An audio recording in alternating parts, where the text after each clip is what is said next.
Pagelaran ini dinamakan Napak Jagat Tarumanegara, cerita-cerita lisan masyarakat Karawang terkait perjuangan seniman. Jadi orang Karawang atau orang manapun yang memiliki pusaka itu diperkenalkan kepada masyarakat.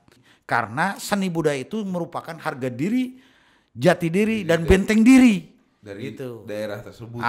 Bahkan ya ada filosofi, negara yang besar adalah negara yang mencintai seni dan budayanya. Itu dia, kita lebih banyak budaya kita, Betul. lebih banyak bahasa kita. Kok kita diem aja gitu kan? Ini sebuah tantangan. Sebuah tantangan. Maka tanggal 19, 20, 21 Mei ini awal mulai mangprangnya orang Sunda, orang Karawang gitu.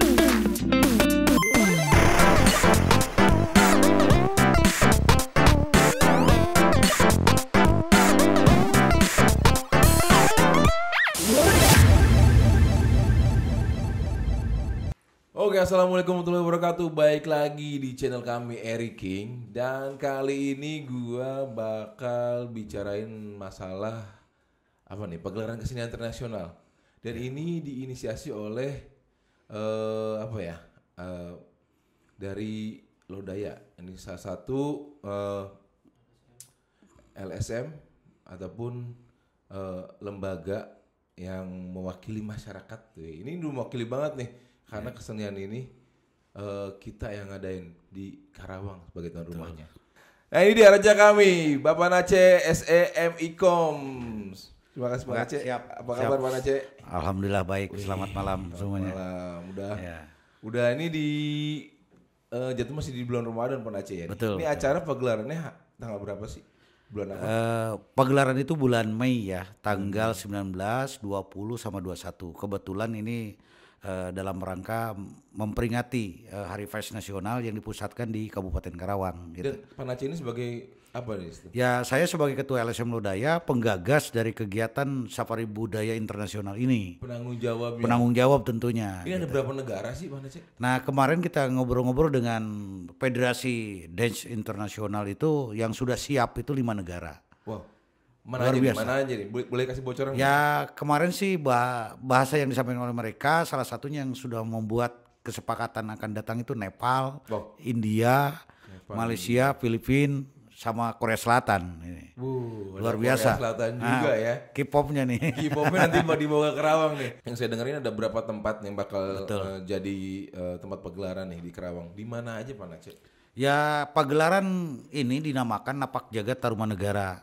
Nah, kegiatan ini karena memang banyaknya talent, mungkin bisa sampai 1000 talent ini, 1000 terlibat seniman sampai 1000 orang. 1000 orang. Nah, ini kan tidak memungkinkan dipusatkan dalam satu tempat, satu venue ya. Artinya kita juga harus memberikan ruang alternatif sehingga pagelaran ini bisa lancar dan waktunya tidak tumpang tindih gitu. Rencana kami ini ada di Kampung Budaya, ada di Food Festival di Galumas sama di Karangpawitan. Ada 3 tempat Pak Nace. Rencananya kita tempatkan 3 tempat. Dan itu acaranya waktunya sama atau memang nanti berbeda? Waktunya berbarengan tapi talentnya berbeda.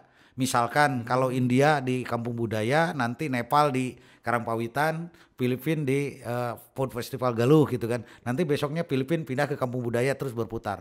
Karena kan mereka juga ini dari negara jauh ya, datang ke sini hanya menampilkan satu pagelaran kan nggak mungkin juga.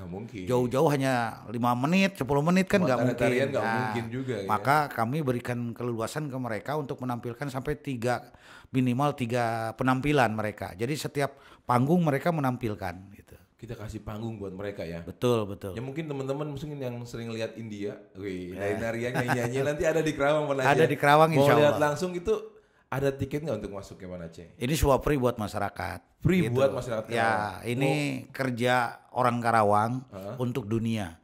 Saya buat tagline-nya itu mangprang orang Karawang sadunia gitu kan. Mangprang orang Karawang sadunia. Sudah bukan berpikir lagi tentang ruang lingkup Karawang, tapi kita sudah berpikir bagaimana kita membuat sebuah kerjasama dengan negara-negara luar terkait dengan pengembangan kebudayaan, seni budaya itu. Nah, ini kan tentang kebudayaan Pak Nace. Betul. Ada nggak dari orang pemerintahan yang mungkin nanti datang untuk acara peresmian ya segala macam? Ini kan acaranya betul-betul spektakuler. Kami kerjasama dengan PWI dalam rangka Hari Pers Nasional ya, HPN yang dipusatkan di Karawang, Bahkan kami juga berencana mendatangkan 3 menteri. Nggak mungkin kalau tidak melibatkan pemerintahan. Menteri ada datang. Nah, Pak Sandiaga Uno itu berita dari orang PWI sudah oke datang. Bahkan kemarin saya menghadap Pak Dudung, Pak Kasat untuk berkenan datang juga meresmikan acara itu gitu kan, menggelar ini. Dan kami mengundang raja-raja Nusantara. Jadi kami mendatangkan orang Kalimantan, Sulawesi, Bali dan lain-lain. Jadi festival ini betul-betul pembauran antara budaya Nusantara, bukan hanya Kerawang, budaya Nusantara dengan budaya luar negeri tadi, negara-negara yang tuan rumahnya Karawang, Pak Aceh. Tuan rumahnya di Karawang. Kok bisa gitu, Pak Aceh? Ya kita kepikiran begini, Pak Chandra. Kita sering mengadakan kegiatan safari budaya tiap tahun, gitu kan. Capainya udah pasti, anggaran keluar udah pasti. Luar biasa. Akhirnya kemarin kita ngobrol-ngobrol dengan teman-teman yang punya jaringan akses ke luar negeri tentang kebudayaan. Ya sudah Kang, kita lakukan tingkat internasional. Toh capainya seperti itu juga, gitu kan. Nah, jadi sekalian capainya. Sekalian. Ini Napak Jagat Tarumanegara. Nah, jadi itu banyak terlibat nanti pemerintah se-Jawa Barat. Kami sudah komunikasi dengan Budpar Jawa Barat. Mereka sudah mengeluarkan rekomendasi ke tiap kota kabupaten yang ada di Jawa Barat. Itu udah kelihatan ya, orang Karawang aja udah ratusan ribuan. Ini 1.000 talent udah pasti. Udah pasti ya. Ya terlibat 1.000 seniman ini udah pasti. Ini hajatnya betul-betul hajat. Dan itu kan ada dari luar daerah, luar pulau Jawa juga. Itu mungkin mereka disediakan penginapan atau apa. Kita sudah komitmen ya dengan yang luar negeri maupun dari dalam negeri. Talent yang terlibat di dalam ini, selagi mereka ada di Kerawang, kita fasilitasi gitu. Mulai dari penjemputan di bandara sampai keberadaan di Kerawang dan kembali diantarkan ke bandara. Oh, jadi kita yang fasilitasi itu semua. Nah, kita makannya, tempatnya, akses nanti selama di Kerawang ya. Karena selain pagelaran kan mereka ada juga tour city tour gitu kan, tour kota. Mereka akan kita antar ke Candi Jiwa, ke Tugu Proklamasi, ke Curug Cigentis. Jadi negara-negara ini yang ada di Kerawang itu. Jadi kita ekspos apa yang dimiliki Kerawang terkait dengan seni budaya dan pariwisata. Dan kita harus siap. Ya kalau harus. Mereka datang itu Kerawang ini udah jadi kota wisata juga. Betul. Kan, Premnya harus disiapkan oleh kita. Ya. Bahwa kita ini Karawang yang beradab, Karawang yang kaya seni dan budaya. Gitu. Ini kan sejarah Kerawang. Kenapa kami mengadakan nama ini dengan penamaan Napak Jagat Tarumanegara? Nah, kenapa filosofinya apa tuh, Pak? Filosofi Tarumanegara ini adalah sebuah kerajaan yang berdiri pada abad 4 di Kabupaten Karawang. Peninggalan, peninggalannya sekarang kan sudah mulai penelitian oleh tim peneliti arkeologi itu di Batu Jaya ada Candi Jiwa. Itu yang menurut penelitian ini lebih besar dari Candi Borobudur. Dan kami ingin Candi Jiwa ini dikenal oleh bukan hanya orang Karawang, tapi oleh luar negeri. Mengenal lah gitu kan, bahwa di Karawang ini ada sebuah peradaban zaman kerajaan Tarumanegara. Pesannya apa sih Pak Aceh buat masyarakat adakan event ini gitu? Ya buat masyarakat Karawang salah satu pesan kami selain kita memperkenalkan seni budaya kita terhadap negara-negara luar, ya kami juga ingin menguatkan kepada masyarakat bahwa Kabupaten Karawang ini cukup kaya terhadap peradaban seni dan budaya. Karena sebagian tuh cuma tahunya Candi Jiwa itu bekas apa, kerajaan apa kan. Tapi kan tidak diurai. Jadi diurai. Nah, itu kami sangat bangga sebagai orang Karawang memiliki peninggalan Tarumanegara abad 4. Terus abad perkembangan Pajajaran abad 14 itu juga keterkaitan dengan Karawang. Bagaimana yang Prabu Siliwangi menikah dengan Subang Larang di Kabupaten Karawang. Nah, ini peradaban Islam di tanah Jawa. Itu yang belum terkuak juga. Masyarakat Karawang juga belum terlalu luar biasa gitu. Karawang itu. Jadi ketika yang Prabu Siliwangi menikah dengan Subang Larang kan di Karawang.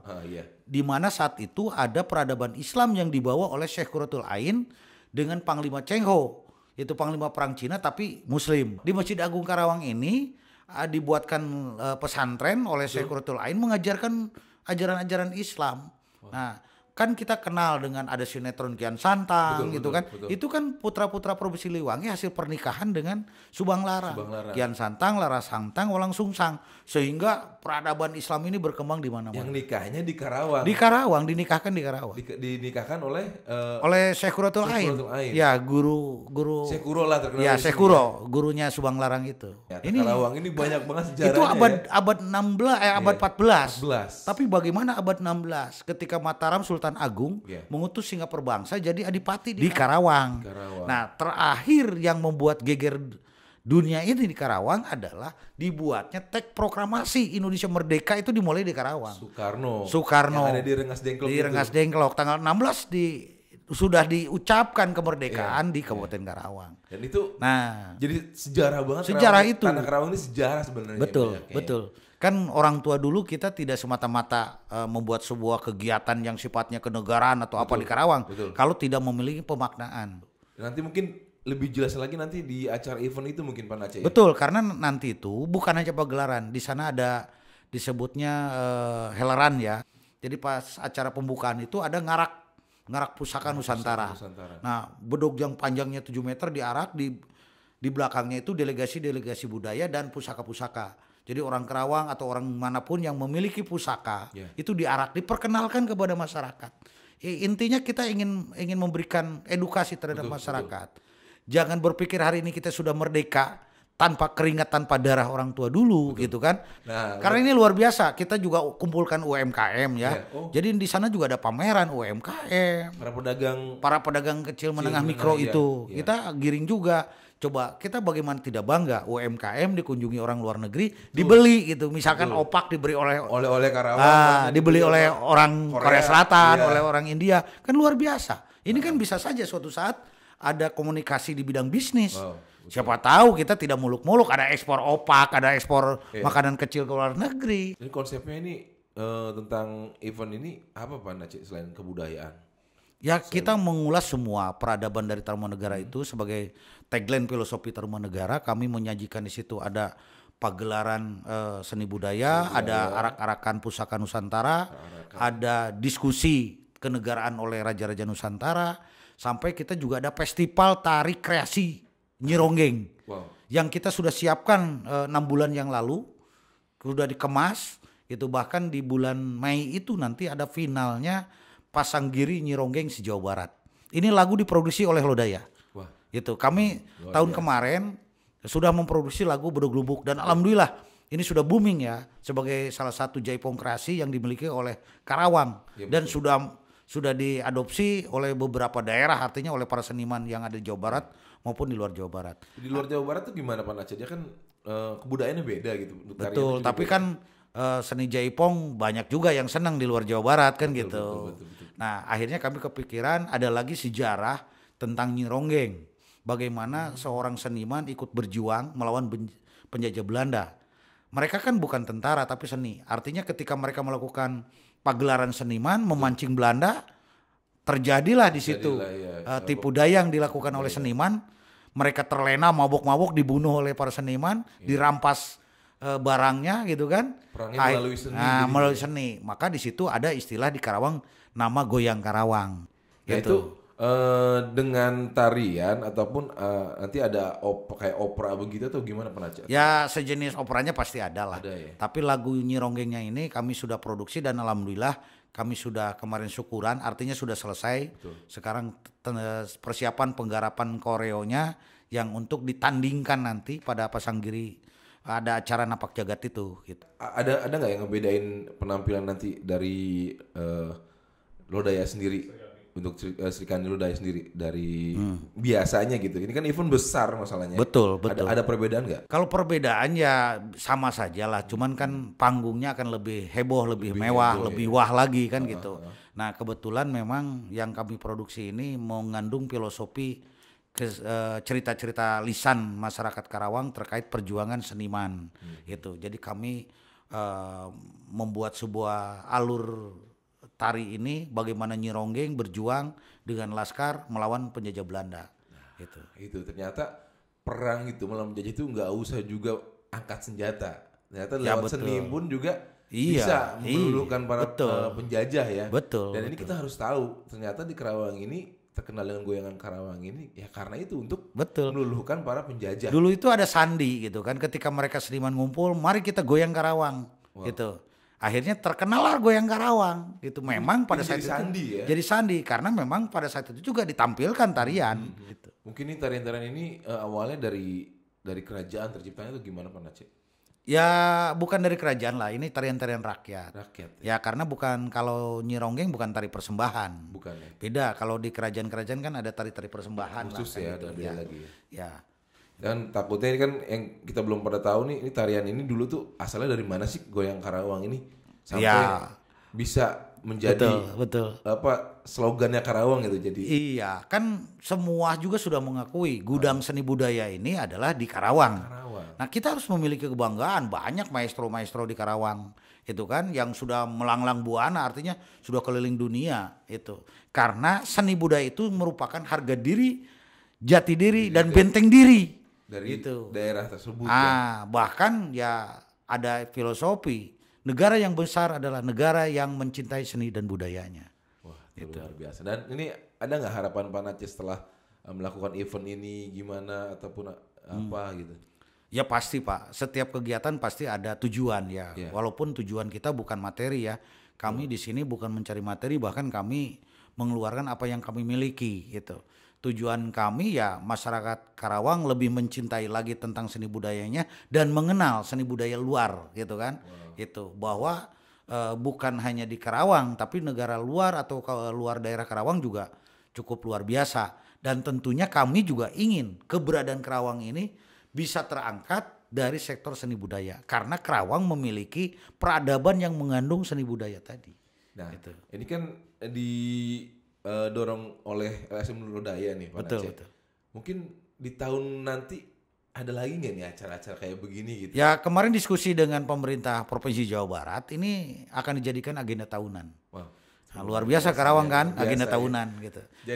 Jadi apa ya pelopor lah ya. Betul. Kan cukup bangga Karawang bisa dikenal oleh orang Korea, oleh orang Jepang, oleh orang mana-mana yang datang gitu kan. Baik dalam negeri maupun orang luar negeri tadi gitu. Tinggal diteruskan oleh pemerintah daerah bagaimana daya jual pemerintah Karawang ini terhadap orang luar, baik dari sektor pariwisatanya itu kan, kulinernya ataupun potensi-potensi lain. Karena Karawang ini cukup lengkap, memiliki laut, memiliki industri, memiliki sawah dan memiliki gunung. Ini jarang-jarang daerah selengkap Kabupaten Karawang. Iya, jarang sih. Ya, tinggal bagaimana orang Karawang melek berpikir potensi yang ada menjadikan sebuah pendapatan yang bisa mensejahterakan Kabupaten Karawang. Orang Karawang itu udah gak usah berpikir lagi ada ribut-ribut rumah sakit susah, rumah sakit mahal. Karena dengan semua potensi sudah tergali bisa menciptakan rumah sakit gratis bagi orang Karawang, pendidikan gratis buat orang Karawang. Iya. Jadi ini kan potensinya luar biasa. Ada potensi dari budaya ini ya. Nah, untuk masyarakat kesana ke depannya lagi gitu. Kita harus bisa mencontoh seperti Bali. Bali itu yang dijual bukan hanya tempat wisatanya, tapi budayanya juga dijual. Sehingga jadi pusat kunjungan wisatawan luar negeri. Karawang tidak kalah dengan Bali. Betul. Itu kenapa kita tidak bisa mengemas itu menjadi sebuah sektor pendapatan daerah? Betul. Tinggal kemasannya ini. Nah, gongnya Napak Jagat ini harus menjadikan momentum bangkitnya mangprangnya orang Karawang sadunia. Jadi ini luar biasa banget. Kita harus dukung acara ini. Kita harus dukung event ini dan juga buat teman-teman semua yang mungkin nanti punya usaha UMKM bisa daftar gabung boleh. Kami terbuka untuk masyarakat Karawang. Karena ini ada 3 tempat. Ada 3 tempat yang bakal jadi jadi tempat event ini. Yang buat teman-teman semua nanti pasti banyak buat teman-teman yang ingin berdagang, berjualan. Ya, kita analisa kedatangan mereka dengan pengunjung dengan pengunjung yang nonton dengan berbagai penampilan seni budaya tadi, mungkin di atas 100.000 orang sekali pagelaran penonton ini. Itu kan menjadi lahan ekonomi di situ ada perputaran gitu kan. Gak mungkin mereka nonton gak beli minum gitu kan, gak jajan, gak makan kan gak mungkin. Apalagi delegasi di luar Karawang, pasti mereka berpikir bagaimana pulang bawa oleh-oleh kan gitu. Jadi buat teman-teman mau gabung yang mau ikut serta juga silakan ya. Jadi kami sangat terbuka, mau gabung terlibat di UMKM, mau jadi panitia, atau misalkan hanya sebatas pendukung, kita welcome. Karena ini hajat bukan hajat Lodaya saja, hajat orang Karawang untuk dunia gitu kan. Jadi berpikirnya kita sudah berpikir membuat sebuah produk, menghasilkan sebuah produk seni, tapi untuk dunia. Itu. Nah, terakhir nih Pak Nace. Ada nggak pesan Pak Nace untuk pemerintah daerah maupun pemerintah pusat untuk kesenian ini harusnya gimana sih Pak Nace? Ya, saya berharap pemerintah daerah ataupun pusat lebih konsen sebagaimana amanat Undang-Undang Pemajuan Kebudayaan tadi. Artinya kalau sudah konsen di sana memberikan sebuah landasan hukum, jaminan hukum, dan tentunya juga di sana ada keterlibatan anggaran baik daerah maupun pusat terkait dengan pemberdayaan seni budaya. Itu. Jadi kalau anggarannya maksimal, insya Allah seni budaya ini akan terus berkembang dan dipertahankan. Yang jadi masalah kan keberpihakan pemerintah ini masih minim terhadap seni budaya. Nah, itu dia. Ya contoh lah zaman pandemi kemarin, ketika seniman tidak bisa manggung, mereka bagaimana bertahan hidup? Kan ada alat gamelan yang dijual, kan gitu, ada alih profesi. Nah kalau di luar negeri mereka sudah dihargai. Ketika seseorang memiliki keahlian di bidang salah satu alat musik misalkan, itu digaji oleh negara. Nah kalau di kita belum. Urusan sertifikasi saja keahlian di kita belum beres-beres gitu kan. Harusnya mereka dilakukan sebuah uji kompetensi keahlian. Jadi mereka bersertifikat. Ketika manggung ditanya keahliannya apa, sertifikasinya apa. Jadi ya? Tidak hanya asal manggung. Asal gitu. manggung aja ya. Betul. Punya sertifikat nah, ya. Akhirnya pelaku seni budaya ini menjadi profesi. Kalau hari ini mereka belum dianggap profesi, Pak. Betul. Ketika di panggung jadi bintang, terus mereka tidak ada yang lagi manggil, ya mereka balik ke komunitas awal. Ada yang jadi petani, ada yang jadi pedagang. Kan kita ngeri juga. Sehingga sulit untuk mempertahankan. Ya betul. Gitu. Takutnya ini tergerus dengan zaman. Betul. Kalau ya misalkan pemerintahnya berpihak dari sisi anggaran dan regulasi, mereka ada jaminan, ya mereka pasti bisa mempertahankan itu. Ya, karena kan kebutuhan nggak mungkin kita sehari nggak ada kebutuhan. Gitu kan. Kita mendukung kesenian modern. Tapi jangan ditinggalkan kesenian tradisi. Nah, awalnya kesenian tradisi ini kan awal meleknya manusia berpikir secara sastra, kebendaan dan lain-lain. Ketika mengenal seni kan gitu. Maka seni-seni tradisi ini harus terus dipertahankan, dikembangkan. Nah, acara inilah momentumnya. Gitu. Karena mayoritas 80% seni-seni tradisi yang kita tampilkan. Jadi kalau dari Korea Selatan datang, yang kita minta itu menampilkan seni tradisi. Dari Nepal, dari India, mereka menampilkan seni tradisi. Bukan seni modernnya, tapi seni tradisinya. Gitu. Ini bangga sih nggak sih Pak Najis sebagai orang Karawang sendiri gitu? Ya, acara ini.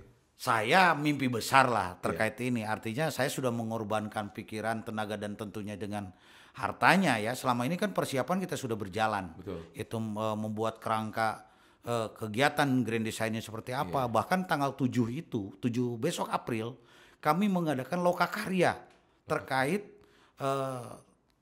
seni Jaipong kreasi Nyi Ronggeng ini. Jadi sebelum di pagelaran nanti di tanggal 21 Mei, kami buat lokakarya dulu. Itu. Jadi pelaku seni itu betul-betul menjiwai rohnya Nyi Ronggeng seperti apa sih. Bukan hanya ikut kegiatan, tapi mereka memahami filosofinya, memahami dalemannya lah kan gitu. Jadi benar-benar betul.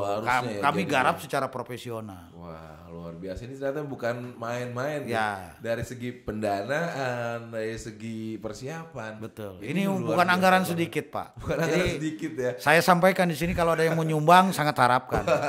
Ya. Ini ditunggulah. Ini kan udah MM-an. Kita berpikirnya bukan untuk kepentingan pribadi, tapi untuk kepentingan Karawang supaya dikenal oleh orang luar. Kepentingan bersama sih sebenarnya ya Pak Aceh ya. Ini gede-gedean acara gitu. Jadi venue-nya ada di Hotel Merkur, ada di mana? Karena Bupati se-Jawa Barat diundang. Itu. Terus menteri diundang, raja-raja diundang. Delegasi luar negeri hadir di 5 negara. Ini kan luar biasa. Acara 3 hari 3 malam Pak Aceh. Ini nggak capek panitia. Ya, sebenarnya capeknya lebih capek pikiran. Ini gimana acaranya bisa sukses. Artinya saya sudah berpikir, kalaupun tidak ada bantuan-bantuan dari pemerintah atau manapun, ya ini resiko acara harus jadi. Ini harga diri. Resikonya seperti apa ya, kami harus berkorban apa yang ada kita, bila perlu kita jual kan gitu. Nah makanya saya berharap keterlibatan orang Karawang. Dan satu pesan saya kepada orang Karawang, ini kesempatan. Bagaimana jati diri orang Karawang bisa dilihat oleh orang luar, baik luar daerah Karawang ataupun luar negeri sendiri. Maka saya berharap nanti masyarakat hadir terlibat, tampilkan rasa silih asuh sebagai orang Karawang. Itu jangan mentang-mentang orang luar negeri datang dicopet di apa, kan itu bikin malu kita nantinya kan. Gitu. Hilangin budaya itu. Iya, bila perlu ya mereka akan senang ketika masyarakat datang ke lokasi. Misalkan dari negara Nepal gitu kan, ada masyarakat, ada tokohnya gitu kan, diundang makan kunjungan ke suatu kampung, itu mereka akan senang. Betul. Nah, cobalah orang Karawang harus berpikir bagaimana menampilkan yang terbaik. Ini kan bukan untuk daerah Karawang juga. Ini Iya. untuk kebersamaan kita Betul, juga. betul. Apalagi kita mengangkat jadi edukasi juga untuk sejarah Karawang. Awal mulanya Karawang itu siapa sih gitu? Iya kan? betul. Ini jadi bukan buat main-main. Jadi emang ini edukasi buat generasi-generasi kita juga nanti. Ya pasti, karena nanti kita juga akan kerjasama ya dengan dinas pendidikan supaya sekolah ini ikut nonton. Itu, jadi kami akan libatkan melalui dinas pendidikan pelajar ini sejam 2 jam nonton deh gitu kan. Bukan hanya nonton kesenian Karawang kan, karena menonton kesenian-kesenian luar sampai luar negeri tadi. Mudah-mudahan ada nanti dimasukin pelajaran sejarah Pak Aceh. Ya, Karawang ini utama ya. ending akhirnya harus ada muatan lokal. Betul. Terkait seni budaya di sekolah-sekolah. Nah, itu kan setiap daerah itu pasti ada Betul. budayanya, sejarahnya, ya kan? Itu harus diangkat juga. Ya, ini sering mengupas sedikit pengalaman saya, Pak Chandra. Ketika saya membawa misi Karawang ke luar negeri, mereka itu menampilkan seni tradisi. Gua bilang ini seni leluhur kami. Kan luar biasa, negara modern loh, negara masih teknologi ini gitu kan. Masih mereka masih budayanya masih itu. Diangkat, ya? Nah, masa kita sebagai kiblatnya seni budaya di Indonesia kita lebih mundur daripada mereka itu. Itu dia. Kita lebih banyak budaya kita, lebih banyak bahasa kita. Kok kita diem aja gitu kan. Ini sebuah tantangan. Maka tanggal 19, 20, 21 Mei ini awal mulai mangprangnya orang Sunda, orang Karawang gitu. Wih, luar biasa. Oke, terima kasih buat teman-teman semua udah watching terus acara kita di Fobia Podcast bicarain ya apa aja. Bareng Bapak Aceh SEM Iko. Dan kita bakal balik lagi nanti dengan narasumber lainnya. Dan pokoknya jangan lupa di bulan Mei hajat kita bakal ada di 19, 20, 21. Ada 3 tempat, ada 3 venue yang bakal rame di Karawang. Ada di Taman Budaya, Kampung Budaya, dan juga ada di Karangpawitan dan sama di Food Festival itu. Nah, teman-teman semua bisa datang langsung sana. Ini gratis buat teman-teman semua. Ya. Mau yang dari Karawang, luar Karawang, mau luar negeri datang aja ke sini. Ya. Mungkin teman-teman dari Bali juga senang dengan budaya. Iya, pasti. Biar tahu nih, ternyata kita punya tarian yang agak mirip juga Pak Aceh ya. Iya. Ada beberapa yang mirip dengan Bali. Saya pernah lihat itu. Dan itu luar biasa. Dari iket sampai tarian itu luar biasa. Ya kan punya sejarah Pak Chandra. Bali dengan Karawang punya sejarah. Itu dia. Bahasa juga ada yang sama. Jangan salah. Betul. Ini luar biasa. Terima kasih Pak Aceh udah hadir di Eric King, udah hadir di Fobia, dan terima kasih juga buat teman-teman semua masih watching terus. Dan jangan kemana-mana, masih tetap di Eric King Jago Bos.